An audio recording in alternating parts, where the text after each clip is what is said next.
Hailing frequencies open and welcome aboard Treks and Tangents. I'm your co-host Brian. And I'm your co-host Jackie. I'm the Star Trek newbie who treks off on tangents. And I'm your Star Trek expert who is here to get the tangents back on track.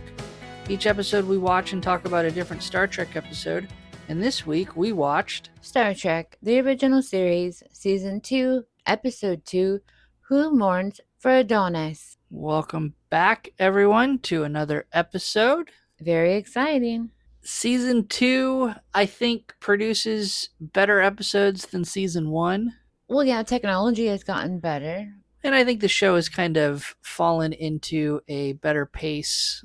Yes, like they're trying, but we're still stuck in some, ladies are lower than the men.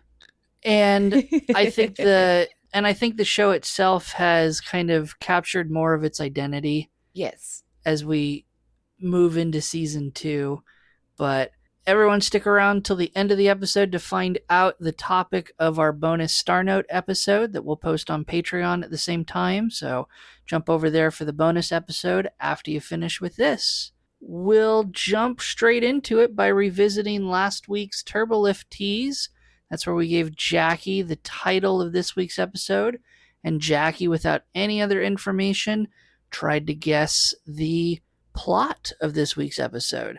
So without further ado, computer, what was Jaci's guess last week? Jaci's Turbolift tease last week was, the Enterprise is receiving a distress call from a planet that is not on their way to wherever they were supposed to go, and they have to debate whether they go and help this planet or ignore them and keep going to their final destination. So Jaci, how accurate do you think your Turbolift tease was? Major fail, but I got the two planets right. Okay, yes, so they're going from planet to planet on a cartography mission, so two planets. Sure. They're starting at one planet and moving to the next planet, but other than that, major fail. I don't know that there's anything else that ties into the episode this week, but hey, A for effort. Well, I have a lot to learn. Like, I didn't have no idea what all these people do. And it's kind of it's one of the titles that's kind of misleading because I don't know how much the actual title ties into the plot, so. Yeah, we have an overgrown man-child who thinks he's the god of everything. Well, he thinks he's the last god left in an outdated system.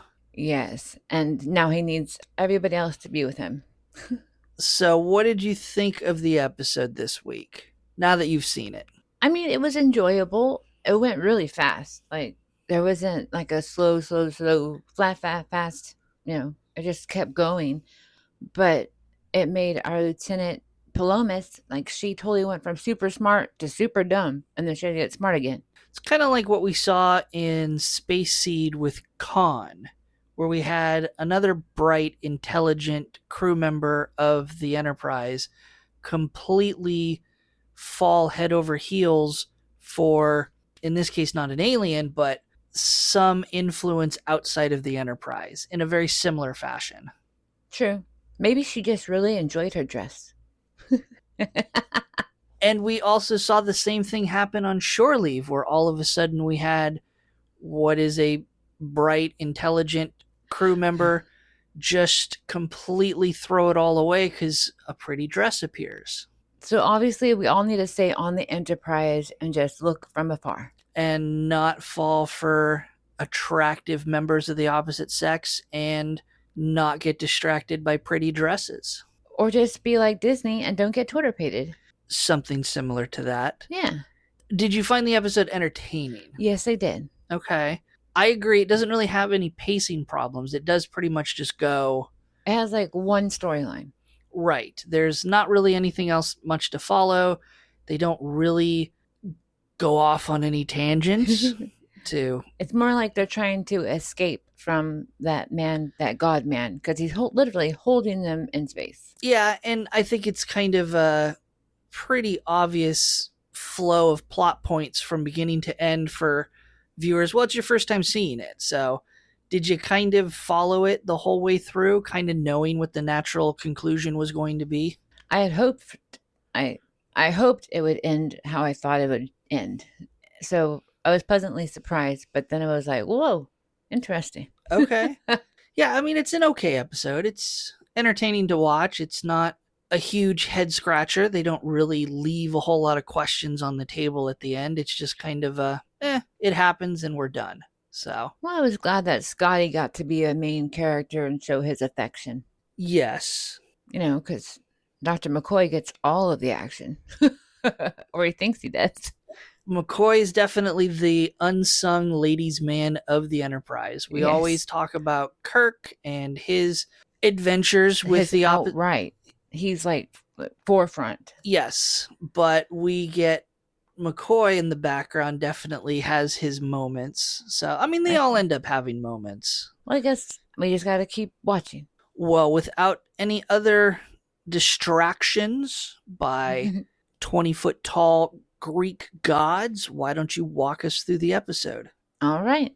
So, in this episode, we are starting mid conversation, it seems like. Usually, it seems the episodes are kind of like showing the bridge and like setting up, getting ready to do something. This episode started mid sentence, it seems like mid conversation. And our Lieutenant Carolyn Palamas is sharing her report on planet Pollux 5, which is the next planet that they're doing their mapping of. After Pollux 4. Correct.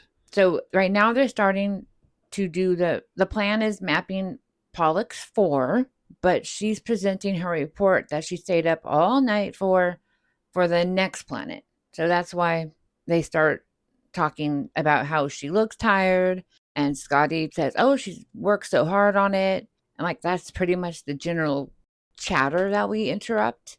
And Scotty kind of like escorts Lieutenant Palamas out to get a coffee, and then McCoy and Kirk are talking about how, oh, she'll find love one day and then they'll lose an officer. So weird. Yeah. I mean, so Scotty's flirting with Yes. Palomas, and that's going to be central to the plot moving forward. And Kirk and McCoy are kind of ribbing Scotty over this whole thing. And at the end, when they do this little conversation, I mean, McCoy doesn't seem to enjoy the idea of crew members fraternizing with each other. Don't really know at this point what the rules are in Starfleet for that type of behavior, but we see it multiple times. And yeah, Kirk gives this awkward comment of like, well, no, I don't like to think of it. She'll get married and, she'll settle down and I won't be losing an officer. I'll be gaining, because he's trying to play off of the saying of, I'm not losing a daughter, I'm gaining a son. Yes. But he doesn't finish it up because he just goes, well, Oh, no, yeah. actually, crap, I'm losing an officer, And I'm like, okay. Like they automatically sign her off. Like she'll just leave Starfleet. Oh well. Yeah, and I mean part of that is because at this point in the original series for Star Trek, these ships are very much military type ships. While their mission is to explore and conduct scientific research and so forth, it's structured very much like a military style environment. When you jump forward to the Next Generation and we look at the Enterprise, and under Picard, Starfleet has changed it, and now families have joined the officers on the ship. Picard very much is speaking out against this because he's in charge of a completely different structure. So I don't know, maybe that was the norm, is you just had people marry off and leave Starfleet and go do something else. But in the future, we at least start to see that they're going to, if as an example, Lieutenant Palamas and Scotty were to get married, they would just keep living on the Enterprise. Oh, well, then they would eventually gain little probies. Yes, little kids. But we also had the episode where, what was her name? You liked her so much because they got married, but then they were going to get married, but then the husband died the episode before shore leave, and then she comes back for shore leave. But they were going to get married, and no one's, I mean, I don't know. It just was an awkward comment from Kirk in the moment. Right. And also, I'm sure at this time of life while it's being made, that generally happened. People got married and someone had to stay home with the children. All right, so now we are back off from our tangent, and we have entered the original planet Pollux 4's orbit. And we already know that there is no life form, and Spock sensors have confirmed that. And it's 4 billion years old, and we don't need to, reach out and say, hey, we're coming in. So they start to get their cartography machines ready, and then all of a sudden this like giant green hand comes at them, like jolly green giant for real.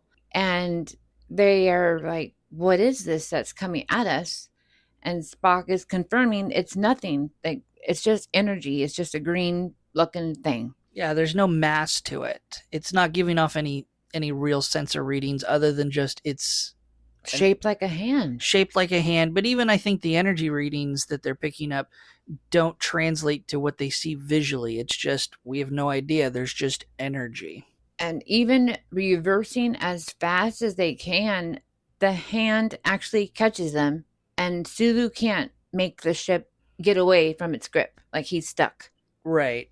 I like the effect. It's a practical effect. It's not, they made some small adjustments to it that we see later on in the episode, but what we see on screen is not the remastered version. It's what we would have seen in the original version. So that's really cool. It's kind of a cool camera effect that they do. So yes. We'll talk a little bit more about it later.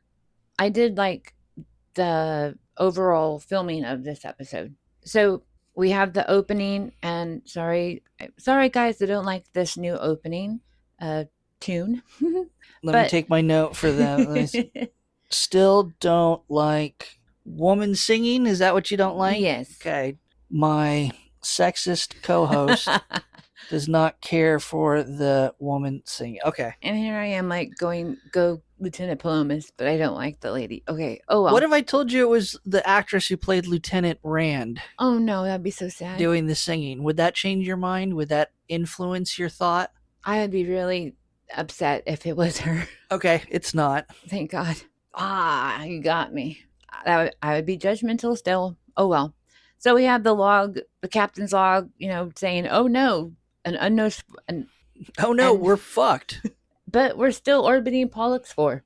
Yeah, I think that. Well, scientifically, are they orbiting? Orbiting would be continuing to journey in a path around the planet. Are they orbiting, or is the hand literally holding them in place so they're not orbiting, they're just held in place? I took it as they were held in place, so they're stuck in the orbit. I don't think they're moving at all. I think we continue to see the planet move. Yeah, we do continue to see the planet move, so... And they're like at a stop sign. They're just stuck. I don't know. I'm not going to picture that much more. Well, we can just watch the little image. But Kirk tells Uhura to contact Starbase 12 with updates, because obviously this is important. They've just been rocked back and forth. McCoy has 5 injured patients that he's treating. Right, because it wasn't a gentle grabbing when the hand latches onto the Enterprise. It's violent. It grabs them. It stops them in their place. They try to escape. They're rocking themselves around. That's what I really liked about... I didn't like that they got caught, but that's what I was mentioning that I liked it. I always like when they're all jostling. I don't know. And then Spock again is certain. Yes, it looks like a hand, but nothing of substance. It's just energy. Kirk asks Sulu, use the tractor beams, let's push it away, and he's even unable to gain traction with the tractor beams. Like, this is major. Because again, there's no physical mass for the tractor beam to push against. Tractor beam, just like everything else, there has to be an equal and opposite reaction. But when you're pushing on air, you don't really feel, there's nothing for the air. You're not pushing back on the air. Like through a cloud. Exactly. Wow, that would be really like mind messing up. Like, that you can see something holding you, you can feel it holding you, but you can't feel it. Like, I don't know. So the next, like on their viewing screen, we see this man, and he thinks that they're good friends, that they haven't seen each other in 5,000 years. And he's like, how are we doing? And then Kirk ignores like the happy greeting and he demands that the Enterprise be freed. Like, don't mess with us. And then the man on the screen is angry and he says, "You will obey me and you will not be let go." And he even threatens that he's going to crush the Enterprise. And he even demonstrates his strength by adding pressure to the bridge.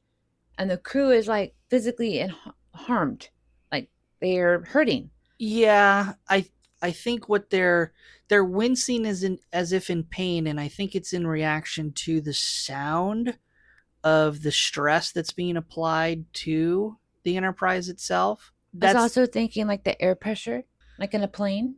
Yeah, I don't know if environmental controls would have much effect in that, because while it's applying pressure to the outside, it's not changing. I don't think that would change the atmosphere But pressure inside. crushing metal sure would make a loud, awful noise. Yeah, that's okay. Again, we've just spent more time looking into that than the writers put thought into it, which is on display because whatever, I didn't even write it down, but Scotty gives off some readings on some units, and that those aren't real units. They're just completely made up. Yeah, he's like, "Oh my gosh, we're gonna blow." And then this man then says, to the crew, "Come on down, visit with me." And he's like, "But not that one with the pointy ears. He reminds me of Pan, and I was bored of him." Right. And that's really going to be our first indication of where this plot of this episode is going. Because, I mean, we see him as this projection in space. Because that's important also to point out, is that it's not a view screen, communication to communication, camera to camera, view screen to view screen.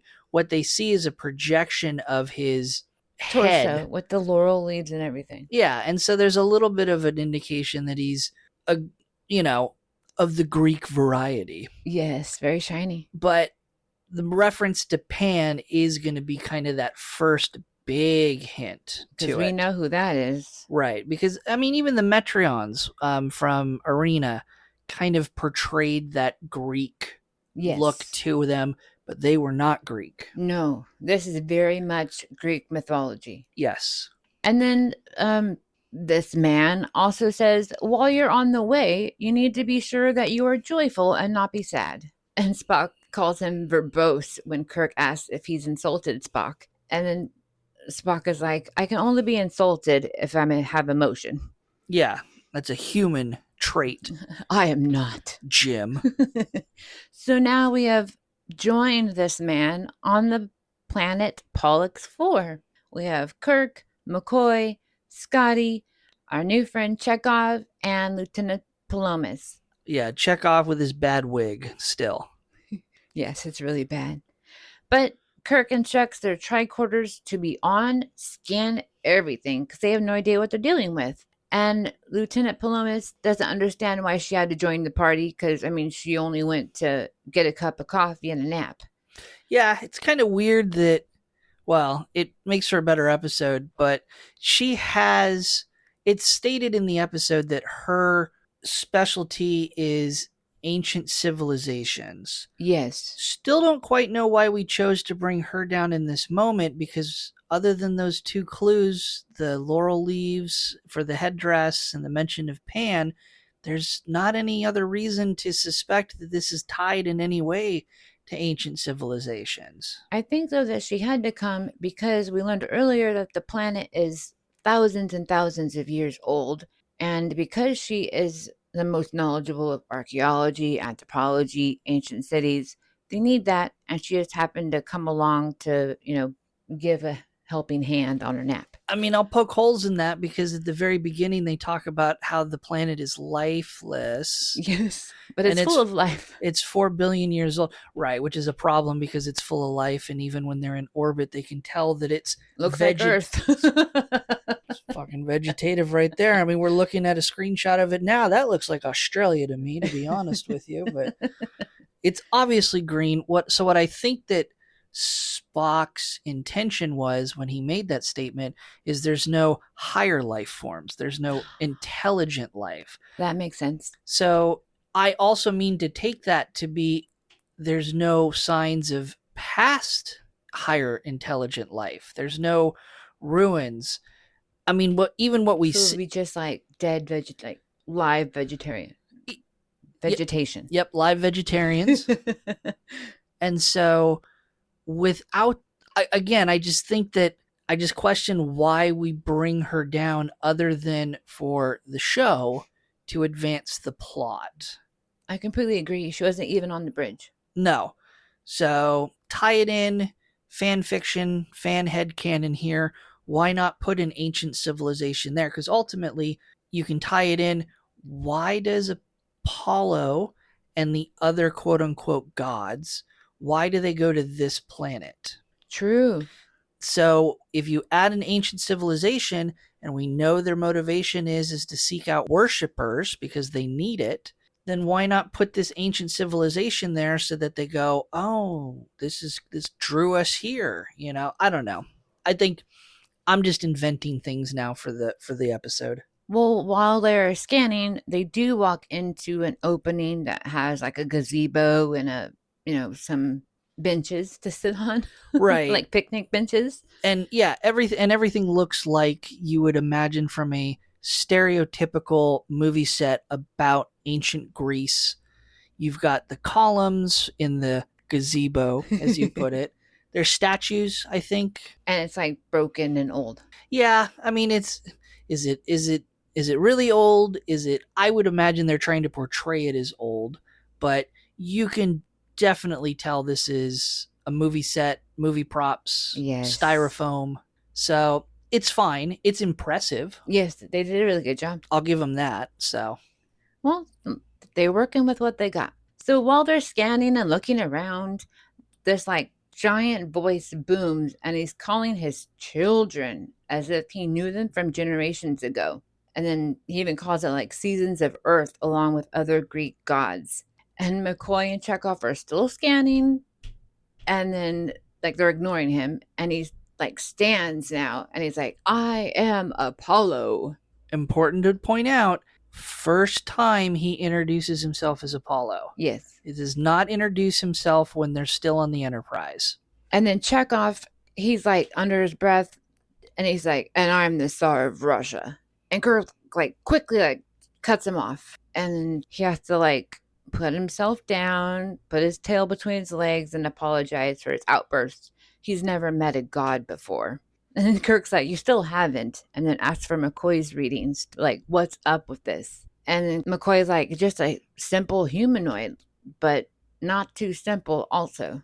And then randomly, Apollo comments on Earth and its beautiful women as he looks at Lieutenant Palamas, who, yes, is very beautiful, and he's pleased with her beauty.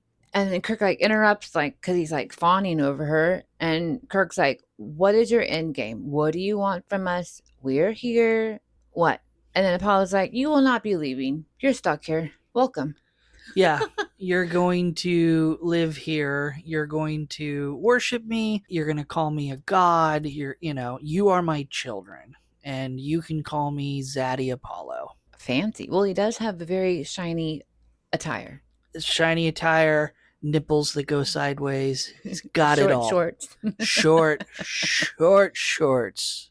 This man is very muscly, though. Like, he's a very nice looking man, too. Yeah.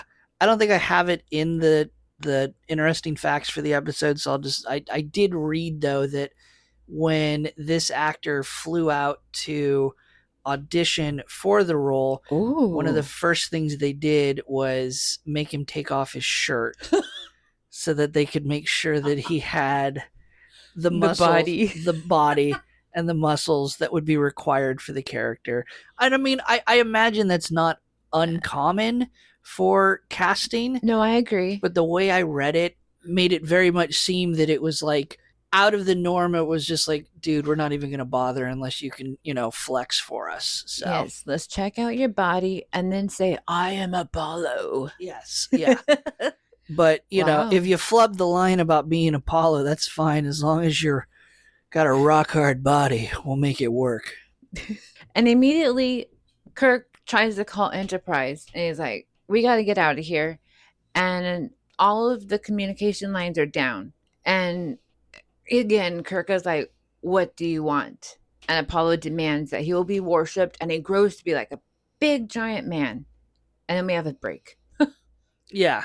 Yeah, he grows to like 50. I don't know how tall he gets. I don't think I read anywhere where how tall he gets, but we're talking like 20, 30 feet. Jolly green giant. Jolly green's not green. It's gold. So now we're on the bridge, and Uhura cannot contact the landing party. Spock tells her to keep trying, don't stop. And Sulu, you need to be prepared to leave immediately. Now see, of all the people that went down who should have gone, it should have been Sulu and Uhura instead of Lieutenant Palamas, as we said before, because she wasn't on the bridge. So Sulu needs to be prepared to leave immediately, and we need to know what else is on this planet, because we thought, again, nothing was there. Still really is nothing there. So now we pop back to the planet, and McCoy is just calling him fascinating. Like, how is this happening? And the crew has gone like in this corner, and they're just talking amongst themselves as Lieutenant Palamas is giving the history of Apollo, the twin brother of Artemis and son of Zeus. You know, we learn the god of light knows the bow and the lyre, because we can see that he has a lyre behind him in his gazebo. Yeah, boy howdy, thank God we brought The lyre. No, I was going to say the lieutenant, because her skills do come in handy. Again, why did she come? I think Scotty pulled some strings to get his girlfriend to go to the planet. He needed a friend. And then Chekhov, on his readings, he can read that there is an incredible amount of energy being used to create this entire situation that they're in. But is this the real Apollo? Yeah, so I don't think the energy is being used to like fabricate the set in the way that we saw in the Squire of Gothos. I think the set is fixed. I think he might have used energy to replicate the surrounding area, and not all of it, just the stone fixtures of everything. But I don't think he's using the energy to maintain that. Got it. Just more of himself. Yeah, well, he's using the energy source to grow and shrink. Grow and shrink. We see fireballs or lightning bolts in a bit, but it makes sense that Chekhov would have this energy source. One, it's an energy source; it puts out a signal on its own. Yes. Two, it would be working overtime. It takes a lot of energy to manifest that hand that is holding on to the Enterprise. That is, yeah, because that's happening at the same time. It never goes away. So, yeah. He's tired. Which we're going to find out is going to be a good thing in a bit for the Enterprise crew. So McCoy asks, what does Apollo want in return for this worship that he wants? And all he says is a simple life in paradise, like it was 5,000 years ago. And then Kirk's like, we don't bend to anyone. We don't worship anyone. And then this is when we see Apollo get angry, and he threatens it with wrath and like, rawr. And then Scotty gets mad with his own wrath and yells back, like, what are you doing? And then Lieutenant Palamas interrupts all of them. And she's like, what he said makes no sense whatsoever. And then again, Apollo says, yes, she's beauty and grace. Oh, Miss America. Although she's wise for a woman. And then he wants to know her name, and she gives her rank. And again, what's her name? And then now she's like broken down to just a lady, Carolyn. And then Scotty yells again for him to leave her alone. And then Apollo makes more craziness. And then the phasers are like melted together. Yeah, so it's important to note when in this whole interaction, it's becoming obvious that Apollo is viewing Lieutenant Carolyn as an object, as a mate. Yes. Scotty, but not in an aggressive way. Not like I'm going to continue to make the comparison between Apollo and Khan. So okay. Khan was very much toxic, very much manipulative, controlling, gaslighting, and so forth. We don't get that from Apollo. He's very soft, even though he's very angry, like rageful. Yes. And so in this moment, Apollo is not doing any of those things as he converses with Carolyn. He just very much is flirting with her and flattery and He wants to get to know her. So when Scotty's reacts, it is in no way a way to defend Carolyn. It is pure jealousy on Scotty's part. Totally. And he pulls a phaser on Apollo. And that's when Apollo shoots out lightning bolts from his fingers. It hits the phaser in Scotty's hand. It melts the phaser. And yes, they discover that the rest of the phasers have all had their energy drained. Oh, that makes sense. And he calls them toys. And then Apollo goes on. He's like, let's just talk about stories. Just like, Artemis. But something's wrong with Lieutenant Palamas. She needs to have her bow arm bare. Like, duh, how do you shoot your bow and arrow with a shirt on? I don't know. And so, snap, she's now in pretty much less clothing than she already had on. And just, her arms are bare and just enough is covered. But it's beautiful pink. It is. And her hair has changed too. Her hair has changed too. Her whole outfit has changed. And again, it's not a manifestation. It is Apollo fabricating that material and changing it. Is he using the mass and material from her uniform to change it? Is he just dissolving it and making it a new dress in an instant? Who knows? He, shared some sparkles from his own. There we go. But again, it's a full creation of an actual object. It is not like a holographic illusion or an illusion like we saw with the Squire of Gothos. And she's also, her personality has changed now. Now she's like, oh, I like wearing this cute little outfit. He's kind of nice. Yeah. And Apollo, he's like normal. And he tries to take her like to like a side area so they can get to know each other more. And again, Scotty is jealous and he tries to stop them. And Apollo again, crack. And then Scotty falls back and he's stunned. And then Carolyn and Apollo are gone. Right. Side tangent here. Do you think up until this moment, because at some point I think we both can agree, Carolyn flips from Enterprise crew member on a mission to partner of Apollo? And immediately. When does that happen for you? When do you think that switch happens? Because again, with Khan, that happened immediately. As soon as he was seen, she was completely smitten with him. When do you think Carolyn makes that transition in this episode? Well, like it's TV, so I would imagine if this happened, it would be a longer period of time. But he talked to her. He tried to get to know her. Where on the Enterprise, she is just a lieutenant. She has had to go against all kinds of men in this science area and fight for where she is. I'd imagine, because you said military. So lieutenant is an officer. Okay. So she's had to be strong, not as feminine, even though she has to wear that crazy outfit. But she's had to fight. And now this weird dude is actually wanting to know who she is, not with Lieutenant Palomas. She is just a pretty gal, and her name is Carolyn. Okay. All right. My answer is much more simple. I think as soon as she's got a pretty dress, she's just like, oh, I love you. Well, I mean, that kind of sealed it. Yeah. And so they've disappeared, and Kirk is like, WTF. And he sends Chekhov to do research. I don't know what he's researching.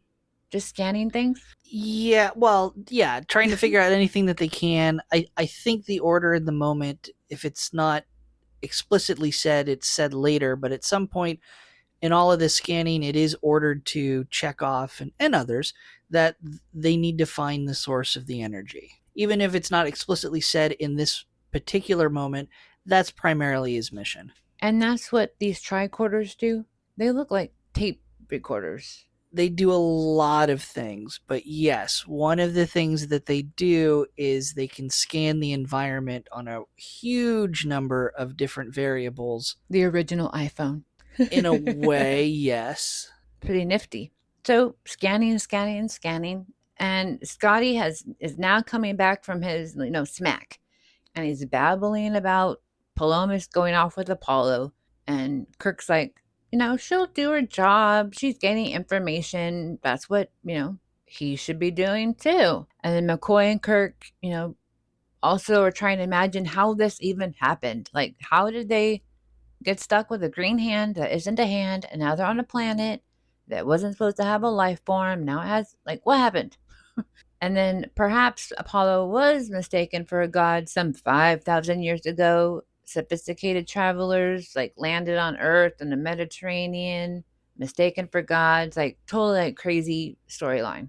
Well, very similar to what we saw in, to go on a big tangent, Stargate SG-1. Oh yeah, It's that same idea where you have sophisticated aliens coming to Earth at a time when humans don't have sophisticated technology, true. and they get mistaken and lean into the idea that they are gods. And that is, spoiler, exactly what happens here. This is not anything else except Apollo and all the other gods that he mentioned is going away are in fact aliens that have these incredibly long lifespans. They're referred to as the beings in official Star Trek lore, and they did in fact go, everything Apollo says is correct. They did go to Earth. They were treated as gods. They were in fact the Greek gods. They also were North mythology gods. There's speculation, and yes, in fact, they went to Vulcan and Romulus and all these other places. That is what these beings did. They impersonated, or they injected themselves into the society as gods, because that's how they exist. As we find out, Apollo literally feeds off of worship and admiration and all the other things that he's desiring. That's what he's gaining nutrients for. At least because I believe the other gods have gone away. Right, like piece by piece. As he mentions, they kind of give up and they just kind of dissolve. So I think why they need, this is a big tangent, whatever energy they get from that, Like a big head. it's what they use not only, I think, to power their energy source, because we never really find out what it is, but it also is what gives them the energy to maintain this physical form. I don't think that they are naturally from this plane of existence. I think they traveled to this plane and they need the energy to stay here. And when they don't get it, they go back to their original plane. Oh, like they're like drifters. Yeah. What amazing brains these writers have. Well, I think it's also a lot of fans pulling stuff out of their butts, but Well, just to even make this episode, like, this is wild. I don't know. Like, I'm learning a lot. But now we're back on the bridge, on the Enterprise. And Spock is having Sulu activate reverse polarity, which polarity. isn't working as they had hoped. And Uhura is trying to still contact the landing party, and she's like, "Oh, I need to create a bypass." How does she know that? Okay, cool. Create that. And then another crewman, Mr. Kyle, has located the landing party that they cannot contact, but they don't know why one has separated from the group. Right. And I think it's this scene that there's a brief inconsistent error where Spock, in passing conversation, refers to the being as Apollo. I don't remember the exact context, but he says something along the lines of, we have to get them away from Apollo, we have to keep them safe from Apollo, whatever. The point is, Spock would have no way of knowing it's Apollo because he's never been down to the planet where Apollo introduced himself. That's true. He only knows the Pan Reference. and the man that looks like some weirdo. Correct. So Sulu is also tasked. He has a lot of things to do.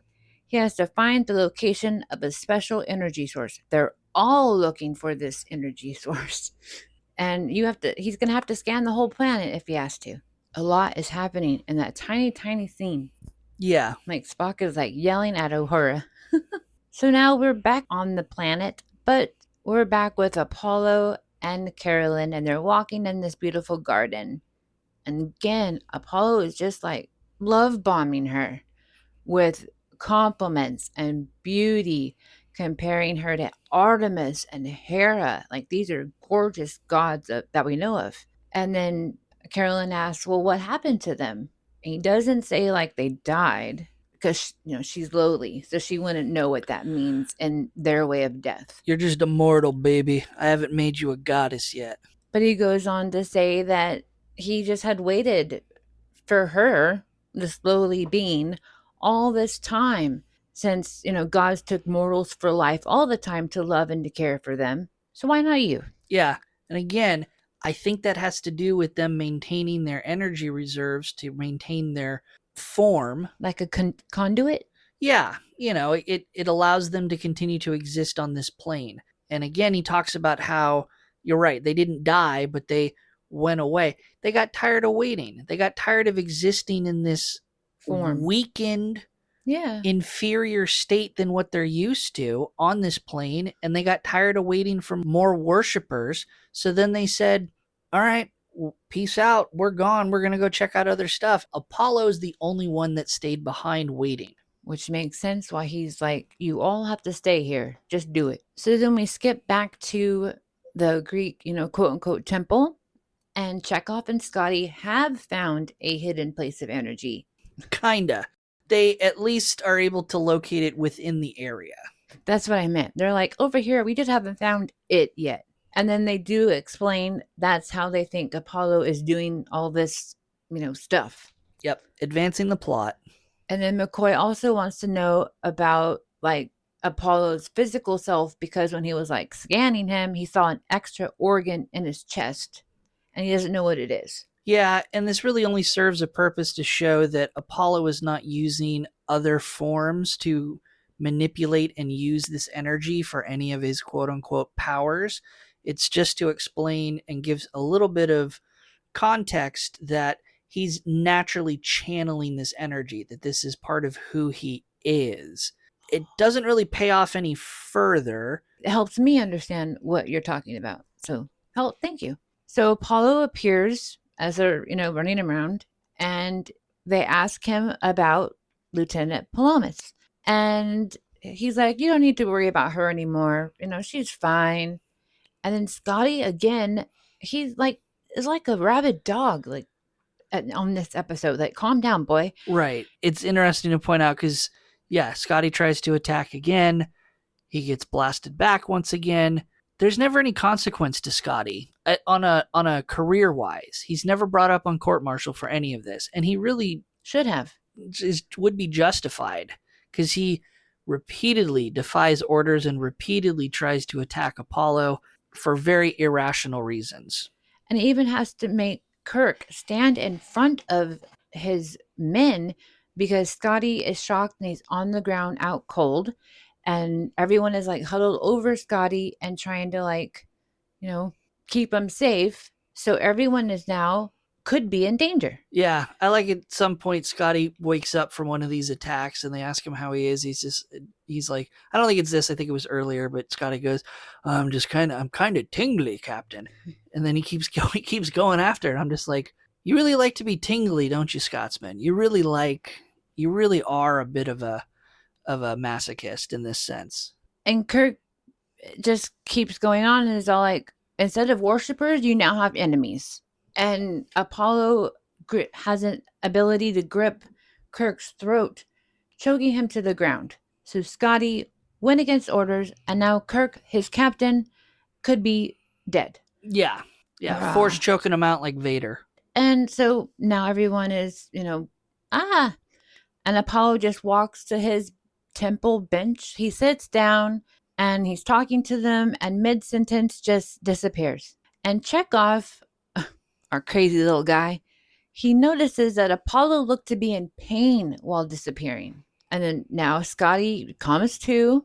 They're all gathered together trying to, like, welcome back, Scotty. And now they're trying to remember their Greek mythology.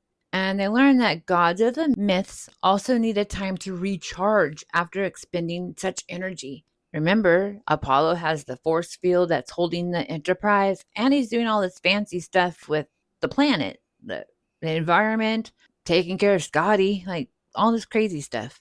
With such restraint also, because, he could just kill them all instead of forcing them to be his worshippers. So while he's off somewhere recharging, Kirk has an idea to provoke him enough so that he's going to attack them And then that way they can eventually get back to Enterprise. They want to get enough energy. Apollo reappears and he demands that everybody bow to him. He's over everything that he's been doing. They're going to bow to him and approach him and also worship. All of that. Yeah, because again, he's stuck in this one track mind of I need to get back to what things were thousands of years ago, where I had worshipers, I had followers, and we have to.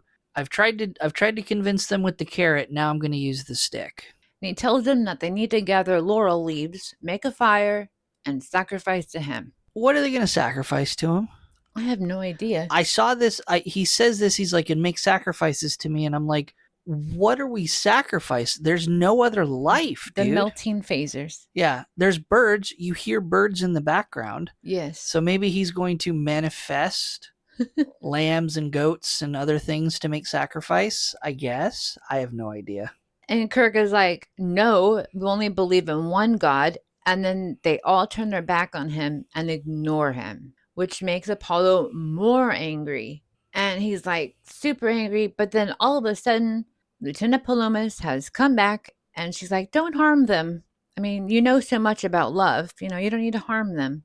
Which is completely throwing a wrench in Kirk's plan of get him to expend as much energy as possible so we can overwhelm him. That was the whole reason of making him angry and mad and openly defying him. So she really throws this plan to the side. And you can see Kirk be like, oh my gosh, woman. I think he's thinking, oh my gosh, Lieutenant, but Yes. okay. And he's like, oh, well, okay. The rest of the Enterprise can be in my temple. And he's like, they can raise goats and sheep, be primitive. Housing will be made of the ship herself. Like he's visioning this all on the Pollux 4. Yeah, where the hell are they getting the sheep and the goats, guys? So then once again, just Apollo and Carolyn are together. And he again is telling her about the beautiful life of love, that everything's going to be perfect. She can be the mother of a new race of gods. And then they have this beautiful, passionate kiss. So while that's happening, Kirk and the boys are trying to still contact Enterprise. They have not stopped. They are trying. And then again, Palamas reappears. And then Scotty's like, oh my gosh, are you okay? And Kirk's like, well, we're going to find out. He has never left his point of command. Like he's always kept a clear head. And then Chekhov offers to help. And that's when we learn that you're only 22. You can't handle this. So Kirk, I guess, is a manly man, goes over to the Lieutenant Palamas and asks how she is. She, tell me, Lieutenant, what's up? And she tells him that Apollo just wants worship. They'd all live peacefully. All is great. And you can kind of see Kirk like poke her bubble of happiness and says, come down from Mount Olympus and deny him. Yeah, because this is going to be the next step and possibly the last attempt that they have to overcome Apollo, and which is to get Carolyn to not feed into Apollo and the fantasy and to spurn him. So again, they can get him into this weakened state to overcome him. And she at first says that, no, I'm in love with him and I'm going to be his partner and I can't do that. And then through some dialogue back and forth, Kirk is able to convince her. Well, he takes her hand, and I think that's what really brings her back. Yeah. Human to human contact. Yep. And to be like, this is a fantasy. You can't do this. You have to, first and foremost, be human. Second, you have to resume your role as lieutenant and your duty to Starfleet and the ship. Again, she would be subject to court-martial as well. Yes. Yeah, but all of them get to live happily ever after later. Hallelujah. Uhura has created the bypass, and she's able to contact Kirk somehow. And now we can figure out where you are and attack and bring you back. But also Spock's like, you all need to get kind of close and tell me where you are, because we know one of you, ran away. But get together, and we're going to figure it out. But Kirk also can't promise what Enterprise sees is where they are. So let's try. Right. And again, what they're attacking is the energy source that Apollo is channeling to use all of his powers. And this is where McCoy is like, that has to be what the extra organ is for. Duh. Congratulations, McCoy. You solved the day.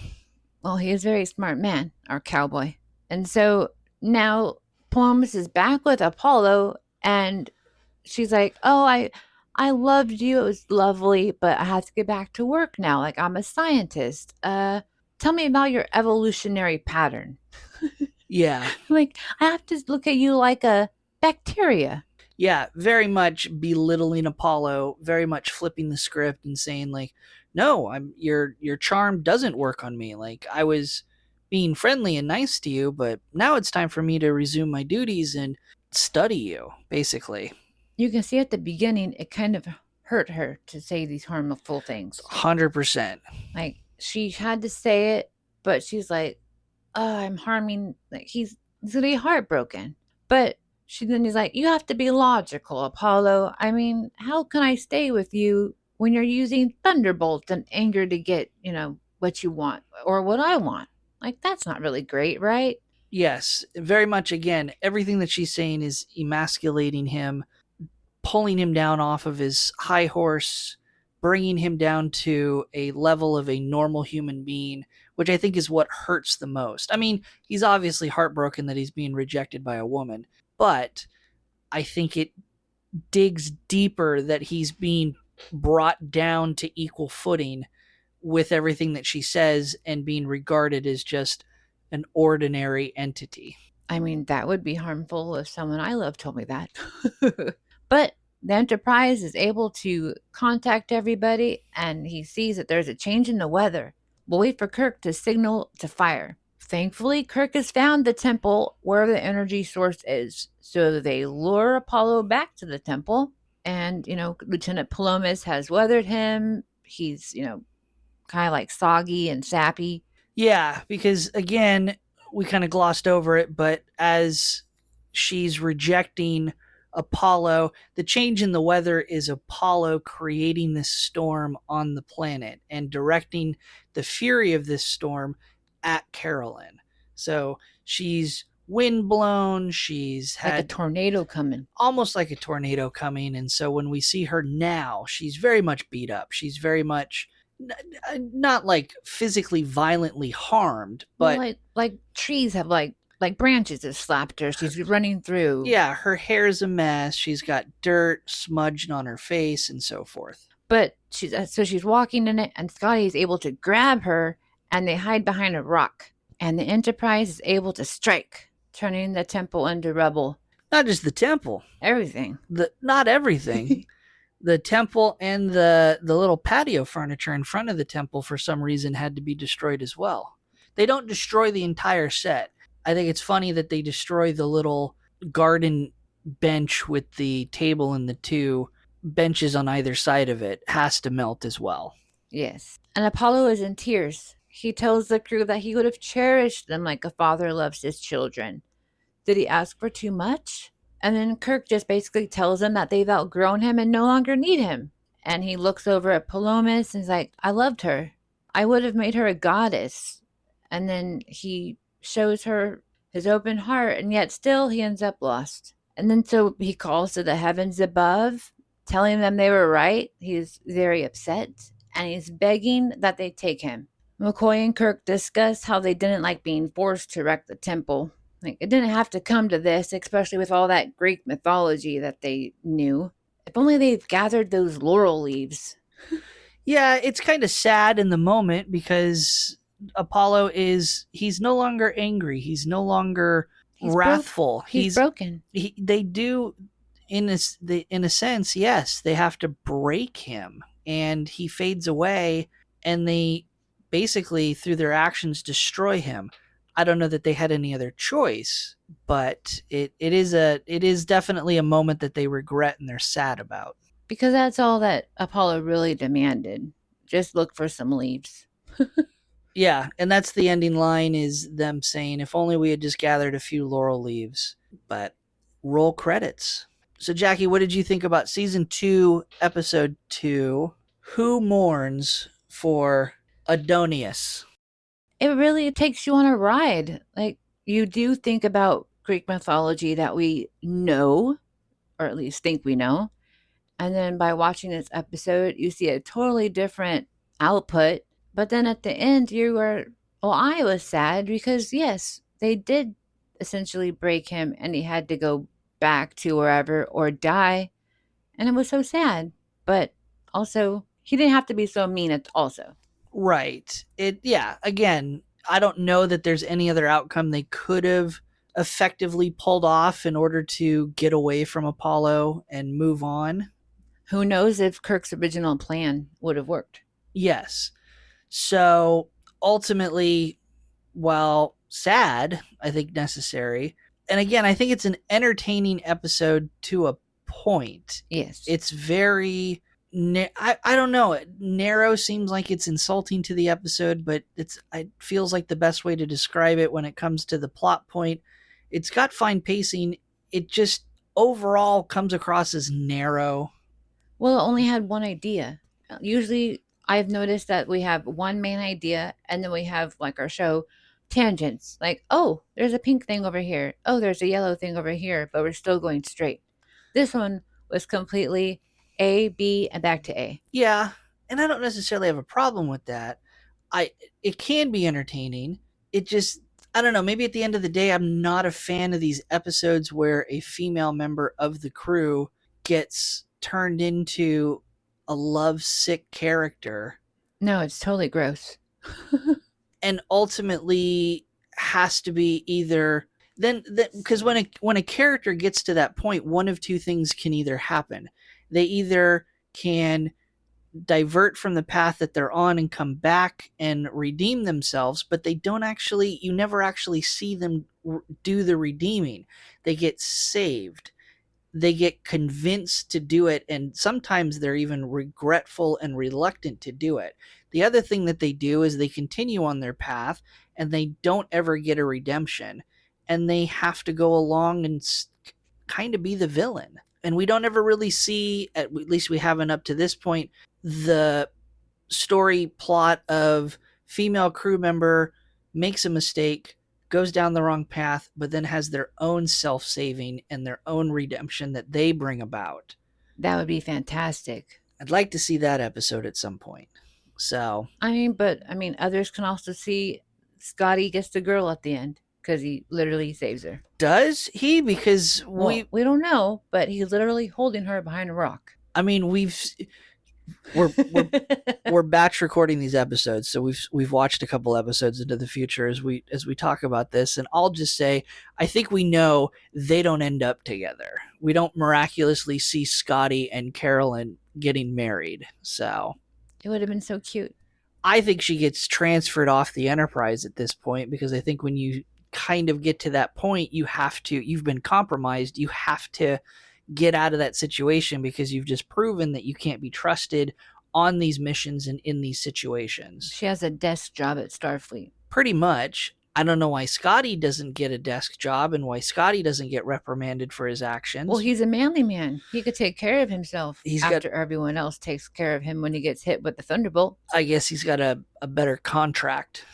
So, but engineering is better than archaeology. Yes. So before we get to our final quotes, as a reminder, we'll post a bonus little episode over on our Patreon, our Star Note bonus episode, patreon.com/Treks and Tangents, where we'll dive into a deeper topic based on this episode.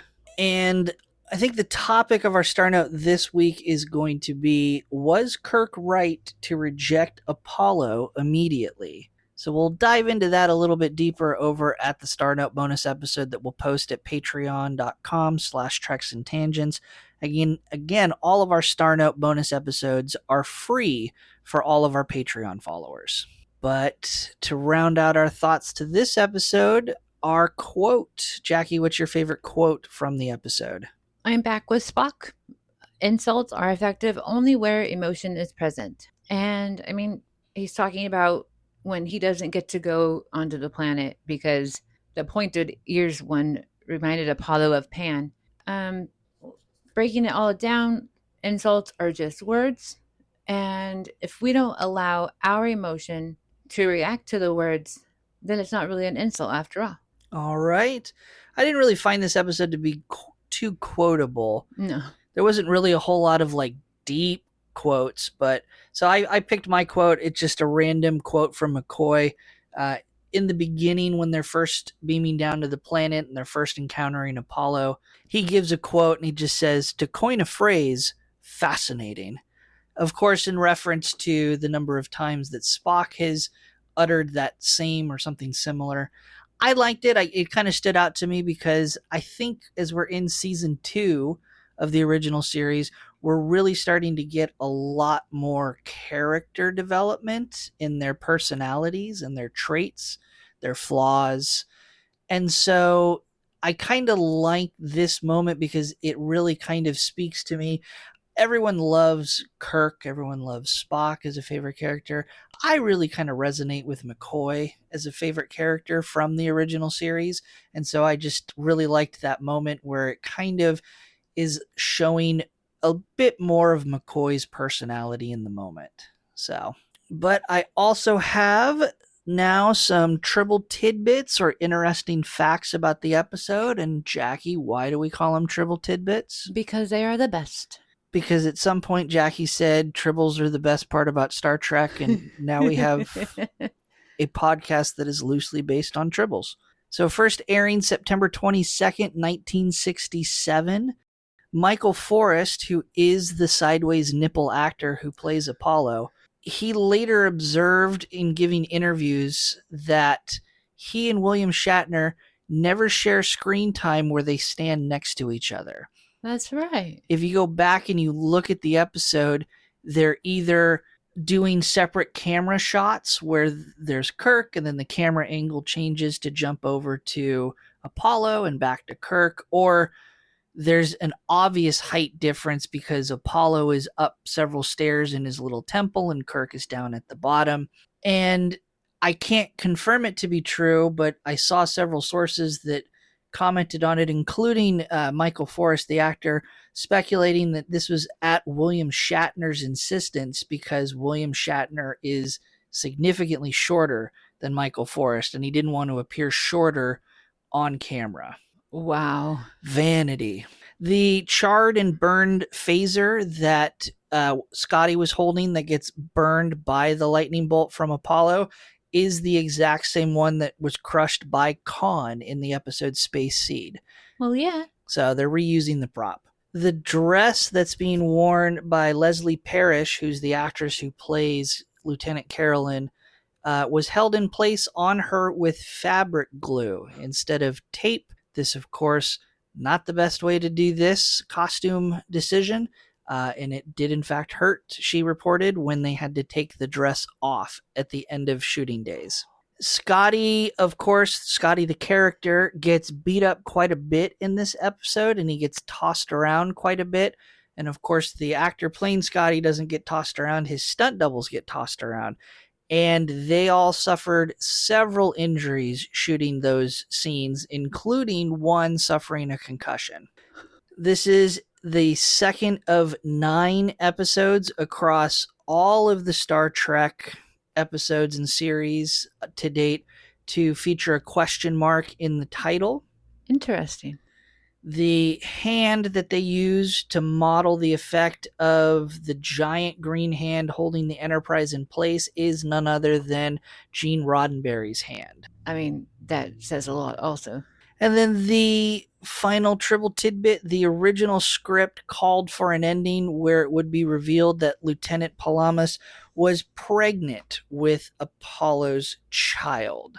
And oh my goodness, that was, of course, changed at the insistence of the networks. They didn't want to have a story that featured this erotic relationship between the two characters, resulting in an unwed pregnancy. Well, she talked bad to him. Basically. At the end. Like, basically. Oh my gosh, broken home. Basically. Yeah, it was wow. it would have been revealed at the very end of the episode when they're back on the Enterprise and Apollo has already dispersed and gone off to the other plane of existence. It would have been reported by McCoy to Captain Kirk that she was pregnant. So That would also tie the loose end about losing an officer at the very, very beginning. it would, Ooh. it would have, but ultimately it moved pretty far into the planning stages, but it ultimately was cut. They never filmed those scenes. Good. But those are going to be your Tribble Tidbits. And this is where we're going to dive into our episode ranking, where we pretend the episode is a member of our crew and what Starfleet rank we would assign this episode. The rank is going to be based on not only how entertained we were with the episode when we watched it, but also how valuable of a member we find them to be for our crew. A higher rank means that we find the episode not only more entertaining, but more valuable. And of course, a lower rank means we're not as entertained by the episode, and the episode is a more disposable member of our crew. Our episode ranking system is based on Starfleet ranks. We have at our bottom tier our enlisted officers, our ensign, our lieutenant junior grade, and our lieutenant, of which for any of them we can have an unlimited number of rankings. And then we have our officers that have limited slots for ranks. We have 7 lieutenant commanders, 5 commanders, 1 captain, and then 1 admiral, a 10 plus out of 10, a perfect, beyond perfect episode for the season.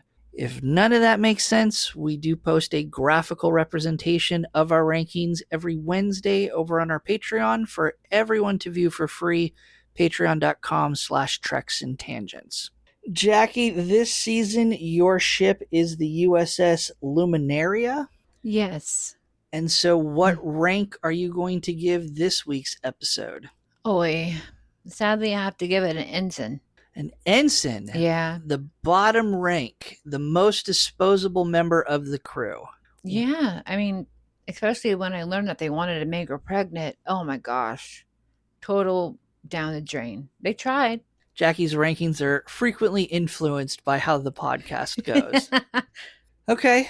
Well, I'm going to give it a little bit more of a grace. It's not going to crack the officer rankings, so I'm just going to leave it as a lieutenant. It's going to be the top enlisted members. Again, it's an entertaining episode. It's got fine pacing. It doesn't really have any problematic moments for me. There's a couple little weird things to the episode that I kind of go, did we really need the giant storm at the end? I'm not a big fan of the plot of female crew member falls in love with an alien or someone else and then either has to be saved or remain and be villainized. But ultimately it's Star Trek and it's the original series and we're going to get a lot of that. So for pure entertainment value, I'm going to call it a lieutenant because it is slightly disposable, but it's still entertaining. And that's going to be our rankings. As of this recording, on IMDb, this episode ranks a 7.1 out of 10. I tend to find the episodes that rank in the 7 out of 10 range for an episode to be kind of average for IMDb. Anything lower than a 7 is kind of a bad rank. 7 is middle of the road. 8s are going to be great episodes, and 9s are going to be fantastic episodes. So they don't really give a 10. No, There's you'll always never. that one. Yeah, you'll never get a 10 out of 10 on IMDb. So, Well, that makes sense. and I really wish there was. I don't know. We keep using IMDb as the metric for the rankings. I really wish Memory Alpha had a fan ranking scale to it, but it doesn't. But Hint, hint. again, we'll post the graphical representation of our rankings over at our Patreon, patreon.com/treks and tangents, free for everyone to view. We'll be back next week to trek through another episode, and this is where we'll give our turbolift tease or elevator pitch to the next episode's plot. I'll give Jaci the title of the next episode, and Jaci, with no other information, will give a brief pitch to the plot. Jaci, next week's episode is entitled The Changeling. Remember that distress call for last episode? We are going to that planet and happen to meet a new character, and Sulu is going to become friends with this person, animal, who knows? And then we are going to help them, and Enterprise leaves. And tune in next week to see how accurate Jaci's guess is. If you want more show information, you can find and directly support our podcast on Patreon, patreon.com/treks and tangents. Again, we'll have our bonus Star Note episode published as of this. If you're listening to this now, you can hop immediately over to the Patreon and listen to this Star Note bonus episode on this episode and every other Star Note bonus episode we have. We have our graphical rankings. And for our members, once a month, we dive into the animated series for Star Trek.